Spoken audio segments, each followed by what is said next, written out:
Kenapa di Jawa banyak banget yang percaya dan jadi pengikutnya orang-orang seperti Gufron, Elham, Ali Gondrong, Miftah Jaidan, Habib-Habiban yang dakwanya cerita dongeng tanpa landasan Al-Quran dan hadis ya. Gus-gusan dan Habib-Habiban yang maaf nih, jangankan celupan jari ke air ya, bekas bokong, bekas kotorannya pun diciumin, kau pikir ha? Hanya untuk mengharap keberkahan, topengnya keberkahan. Kenapa kira-kira? SDM rendah kah? Menurutku jelas bukan. Itu pendidikan kita tuh sama, SD, SMP, SMA sampai perguruan tingginya itu sama.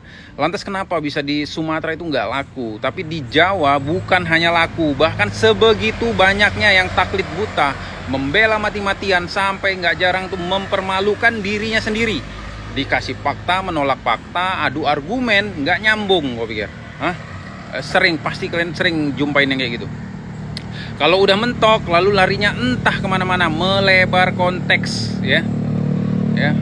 Doktrin cuy, doktrin fix. Doktrin itu seberbahaya itu. Cara kerjanya halus, pelan, tapi menusuk sampai ke akar pikiran tanpa sadar. Logikanya, doktrin itu bukan ngajarin, tapi ngeset otak supaya berhenti mikir. Cuma disuruh terima, telan bulat-bulat, lalu nurut. Begitu ada yang nanya, langsung dicap kurang iman, kurang loyal, kurang paham gitu. Bahaya yang pertama tuh, doktrin mematikan fungsi kritis. Orang yang didoktrin itu pikirannya jadi hanya jalan satu arah doang ya. Kalau udah A, maka semua hal selain A langsung ditolak. Bukan dibaca dulu, bukan dipikir dulu, langsung ditolak. Itu kenapa sering dijumpain gak nyambung dan atau melebar konteks saat adu argumen. Bahaya yang kedua, bikin fanatik buta. Fanatik bukan karena cinta, tapi karena takut. Takut salah, takut dikucilkan, takut gak dianggap bagian dari kelompok tersebut. Akhirnya dia bela mati-matian sesuatu yang bahkan dia sendiri gak paham betul. Bahaya yang ketiga, bikin orang gampang banget digerakkan.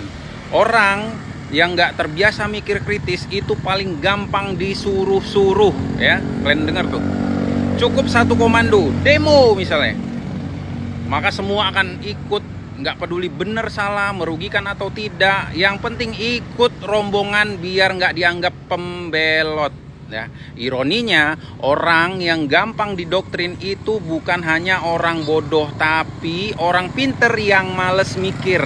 Jadi doktrin itu berbahaya bukan karena isinya aja, tapi karena mematikan kemampuanmu untuk mempertanyakan isinya.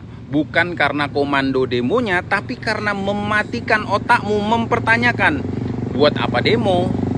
Udah tepat sasaran-kah? Efektifkah? Kerugiannya apa? Dan segala hal kritis lainnya gitu. Ingat ya, kata banyak banget di awal video ini nggak berarti semua, nggak berarti sama dengan semuanya.